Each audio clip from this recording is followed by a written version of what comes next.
मैंने कहा आगे से हटो। आहान अपनी बेहोश बीवी शनाया को कार में पीछे लिटाकर गाड़ी भगा रहा था। हॉर्न पे हॉर्न मारते हुए वो ट्रैफिक को चीरता हुआ वहां से निकल गया।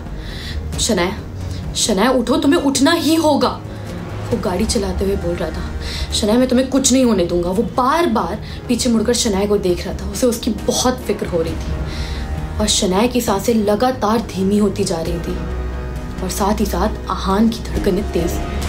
वो घबराहट से पागल हुआ जा रहा था। वो गॉड शनाया थोड़ी तो हिम्मत दिखाओ। और ये कहकर उसने अचानक से गाड़ी के ब्रेक बहुत जोर से मारे और वो एक हॉस्पिटल के बाहर आके रुक गया। ये हॉस्पिटल आहान के दोस्त डॉक्टर रोहन का था। गाड़ी रुकते ही बिना 1 मिनट वेस्ट करते उसने शनाया को गोद में उठा और सीधा इमरजेंसी वार्ड में जाकर रुका, जहाँ पर डॉक्टर रोहन ऑलरेडी पहले से ही थे। डॉक्टर रोहन से उसने कहा, प्लीज रोहन, बस शनाया को बचा ले, कुछ भी कर ले, मैं उसके बिना नहीं जी पाऊंगा। हाथ पकड़ के रोहन का वो गिड़गिड़ाने लगा। जब डॉक्टर रोहन ने उसके वाइटल्स चेक किए तो पता चला कि शनाया की धड़कनें सच में बहुत धीमी हो चुकी थी। मेडिकल टेस्ट के साथ साथ शनाया का ट्रीटमेंट भी शुरू हुआ और यहाँ आहान आईसीयू के बाहर घबराहट से इधर उधर घूम रहा था। वो बस इंतजार कर रहा था डॉक्टर रोहन का। और डॉक्टर रोहन के आते ही उसने उनसे पूछा कि क्या हुआ, सब ठीक है ना, क्या हुआ शनाया को, ठीक है ना Shanaya? She is stable now, but ये ड्रग ओवरडोज का केस था। अभी के लिए हमने शनाया का स्टमक पंप तो कर दिया है, बट मैं रिकमेंड करूंगा कि कोई अच्छे रिहैब में भेज दो शनाया को। डॉक्टर रोहन ने समझाते हुए, तसल्ली देते हुए आहान को कहा, ड्रग्स तो बहुत दूर की बात है, शनाया शराब तक को हाथ नहीं लगाती है। ये जरूर उस देव मल्होत्रा की करतूत है। उसने कोई पाउडर मिला दिया था शनाया की ड्रिंक में। ये सब कुछ उसके कारण है, मैं उसे छोड़ूंगा नहीं। कहते हुए मानो आहान की आंखों में अंगारे उतर आए थे। हेलो एवरीवन, तो पिछले एपिसोड में हमने जाना कि शनाया अपने पति आहान के सामने देव मल्होत्रा के साथ गाड़ी में बैठकर निकल गई। बट फिर ऐसा क्या हुआ कि वो हॉस्पिटल पहुंच गई, वो भी इस हालत में? तो हुआ ये कि शनाया और देव के वहां से जाने के बाद आहान भी गुस्से में वहां से निकल पड़ा, पर उसका घर जाने का मन नहीं था। तो उसने सोचा कि पास वाला जो पॉपुलर नाइट क्लब था वो उसमें चला जाए और उसे लगा कि शायद शराब के नशे में वो थोड़ी देर के लिए अपना गम भुला पाए। पर ऐसा कुछ भी हुआ नहीं। वो वहां पर भी बेचैन ही था। आहान ने अपनी ड्रिंक उठाई और वो भीड़ से निकल के बालकनी में जाकर खड़ा हो गया और तभी उसकी नजर पड़ी सीढ़ियों के नीचे एक अंधेरे से कोने में खड़ा था देव मल्होत्रा। पर वो वहां क्या कर रहा था?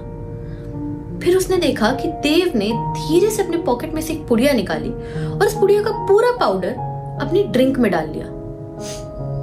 आहान ने सोचा मन में, नशेड़ी कहीं का।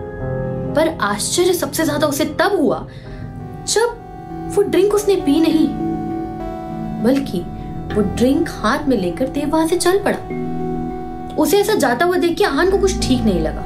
उसने बिना सोचे समझे बस देव का पीछा करना चालू कर दिया और उसका पीछा करते करते वो एक प्राइवेट कैबिन के बाहर पहुंचा और दरवाजा खोला तो उसके होश उड़ गए। सामने शनाया बिस्तर पर बेसुध लेटी हुई थी और देव हाथ में वही ड्रिंक लिए शनाया की तरफ बढ़ रहा था।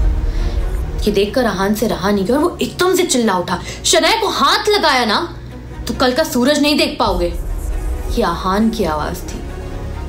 आहान ने पास में पड़ी एक कांच की बोतल उठा ली। उसका बस चलता तो देव को मार देता, पर वो बंधा हुआ था समाज, कानून, इनकी जंजीरों से। देव को जिंदा नहीं छोड़ता। देव ने अपने गाल पर हाथ रख के अपने गाल को सहलाते हुए कहा, तेरी हिम्मत कैसे हुई अंदर तक आने की? तू 2 कौड़ी के आदमी। वो गुस्सा दिखाने की कोशिश तो कर रहा था, पर ये जो थप्पड़ था जो आहान ने देव को मारा था वो लगा तो उसकी ईगो तक था। आहान भी चुप रहने वालों में से नहीं था आज। शनाया मेरी बीवी है, समझा तू? और तुझे क्या लगा था तू उसे शराब पिलाकर उसको बेहोश करके जो मन चाहेगा वो करेगा उसके साथ? आहान ने कहते हुए देव की कॉलर पकड़ ली। अभी तो मैं जा रहा हूं आहान, पर ये थप्पड़ तुझे बहुत महंगा पड़ेगा। देव ने अपना कॉलर छुड़ाते हुए धमकी देता हुआ वो वहां से निकल गया। आहान ने शनाया को होश में लाने की बहुत कोशिश की, लेकिन उसका सिक्स्थ सेंस कह रहा था कि कुछ तो गड़बड़ है। क्या, ये वो भी नहीं जानता था। तभी उसने अपने फ्रेंड डॉक्टर रोहन को कॉल किया और शनाया को हॉस्पिटल लेकर गया। आहान से सारी बातें जानने के बाद डॉक्टर रोहन का कहना था कि उसे पुलिस कंप्लेन कर देनी चाहिए और यही राय दी उन्होंने आहान को। बट आफ्टर ऑल ये कोई मामूली बात नहीं थी। शनाया की जान भी जा सकती थी। उसकी दिल की धड़कनें धीमी हो चुकी थी। शनाया से बात करे बगैर मैं कोई स्टेप नहीं ले सकता। Rohan, please do me a favour. इस घटना की खबर पुलिस या मीडिया किसी को भी नहीं पड़नी चाहिए। शनाया के दादाजी गिल कंस्ट्रक्शंस की रेपुटेशन को लेकर बहुत सेंसिटिव है। उन्हें बिल्कुल अच्छा नहीं लगेगा। आहान को डर था कि कहीं मीडिया वाले बिना सच्चाई जाने शनाया का नाम बदनाम कर देंगे। आखिरकार प्यार तो करता था आहान शनाया से। रोहन ने अपने वादे को निभाते हुए उसके अनुसार पुलिस और मीडिया किसी को भी कुछ भी भनक भी नहीं लगने दी। शनाया अब आउट ऑफ डेंजर थी।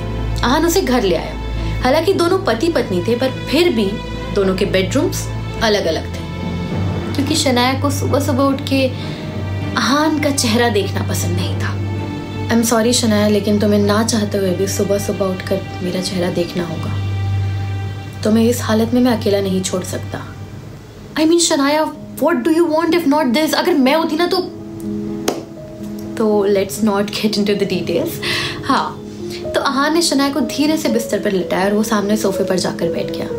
वो चैन की सांस ले भी नहीं पाया था और उसे एक कॉल आ गया, और वो कॉल था विक्रम का। वो घर के बाहर खड़ा था मिलने के लिए।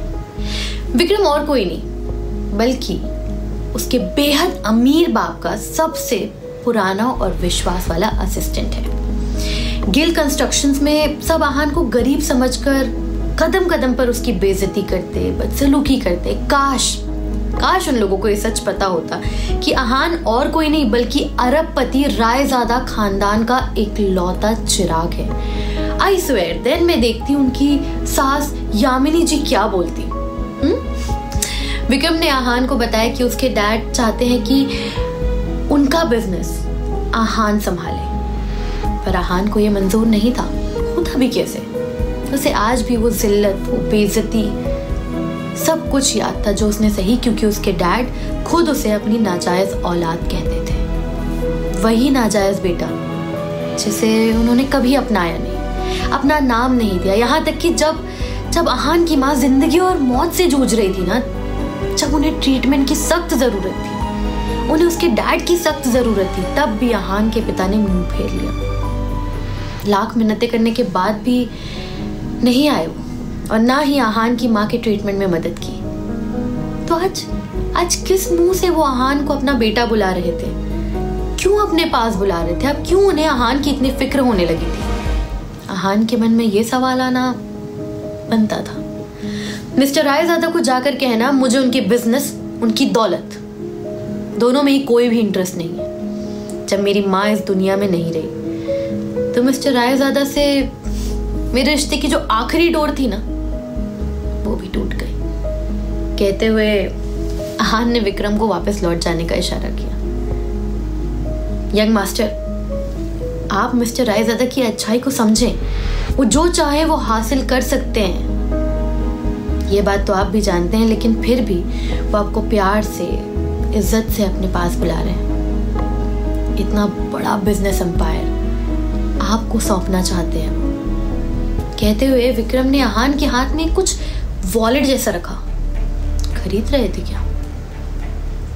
आहान को भी ऐसा ही लगा।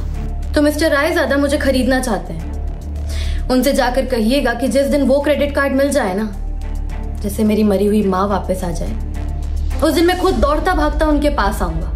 आहान ने क्रेडिट कार्ड विक्रम को वापस दिए और ये कहकर वहां से चला गया।